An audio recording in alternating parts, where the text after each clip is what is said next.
పానం మంచిగా లేక మంచానికి పడ్డ పవన్ కళ్యాణ్ సారు అభిమాని నిరంజన్ ను మొన్న కుర్దు ఆయనే వచ్చి కలిసిన ముచ్చట యాదికున్నది కదా. ఇంత సాయం కూడా చేసిపాయే. అభిమాని కోసం అంత దూరం కెంచి డిప్యూటీ సీఎం సార్ వచ్చేటాలకు నిరంజన్ ముచ్చట అందరికి ఎరికైంది. ఇంకేముంది, ఓగలేనికోగలు సాయం చేసినందుకు ముందుకొస్తుండ్రు. సరే అందరి ముచ్చట అటెన్క గాని ముందుగాల గీ సారు చేసిన సాయం ముచ్చట చెప్పుకుందాం ఇప్పటికైతే. మొన్న దేవుడు ఎలా భక్తుడు వాళ్ళ దేవుడు పవన్ కళ్యాణ్ అభిమానిని ఖుషి చేసేందుకు వచ్చిండు బండ్ల గణేష్ అన్న. హన్మకొండ హనుమాన్ నగర్ ఉండేటి నీలంజన్ అనేటి గీ తమ్ముడు పవన్ కళ్యాణ్ సార్ కు పెద్ద ఫ్యాను.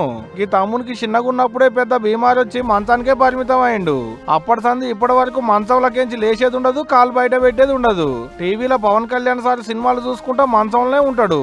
గాముచ్చటరికయ్యి అభిమానిని ఖుషి చేసేందుకు పవన్ కళ్యాణ్ సార్ వస్తే ఇవాళ ఆయనను దేవుడు దేవుడు అనేటి బండ్ల గణేష్ అన్న వచ్చిండు అన్నట్టు. అంతేకాదు మొన్న ఇస్తానన్న 5 లక్షల రూపాయల చెక్కును నిరంజన్ వాళ్ళ అమ్మనాయనలకు ఇచ్చిండు కూడా.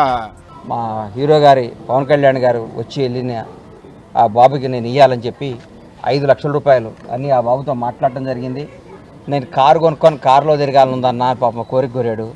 నేను చెప్పే ఈ 5 లక్షలతో కారే కొనుక్కోండి, ఆ బాబుని తిప్పండి, ఇంకా నాలాంటి అభిమానులు మీకు అండగా చాలామంది ఉంటారు, మీరేం బాధపడద్దని చెప్పాను. ఆ బాబుకి బాగుండాలని మనస్ఫూర్తిగా కోరుకుంటూ మీ అందరి సమక్షంలో వాళ్ళ నాన్నగారికి నా పరమేశ్వర ఆర్ట్ ప్రొడక్షన్స్ నా బ్యానర్ తరఫున ఈ 5 లక్షల రూపాయలు అందజేస్తున్నాను. అగనాట బండ్లన్న పోయి మాట్లాడితే నాకు కార్లో తిరగాలని ఉందని కోరిక కోరిండట బుడ్డోడు. కారు కొనుక్కొని కార్లెక్కి తిరగమని 5 లక్షల రూపాయల చెక్ ఇచ్చిండు అన్నట్టు ఇవాళ. పవన్ కళ్యాణ్ సార్లు నా దేవుడు నా దేవుడు అని చెప్పుకునేటి బండ్లన్న వాళ్ళ దేవుని మీద ఉన్న భక్తితోని ఆయన అభిమానికి గీ సాయం చేసిండు అన్నట్టు.